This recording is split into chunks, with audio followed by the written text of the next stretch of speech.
पंकजाताई, काल तुम्ही सांगितलेलं आहे की अवैध धंदे करणारे लोकांवरती कमर कसू, अवैध धंदे बंद करू आपण. तो तुमच्यापासून तुम्ही सुरुवात करा. आणि तुमची जे छत्रपती संभाजीनगरमध्ये जे रेड्युको नावाची दारूचा जे तुमचा कारखाना आहे ते तुम्ही बंद करून टाका. आणि परलीमध्ये पण जे पत्तेचे क्लब, कला केंद्र असे खूप काय अवैध धंदे आहे, ज्या धंद्यांना तुमच्या पाठबळ आहे ते तुम्ही सगळे अगोदर बंद करून टाका. त्यानंतर आपल्याला वाटेल की तुम्ही खरंच बोलताय.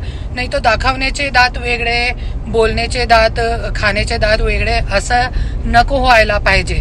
त्याच्यासाठी तुम्ही तुमच्यापासून सुरुवात करा आणि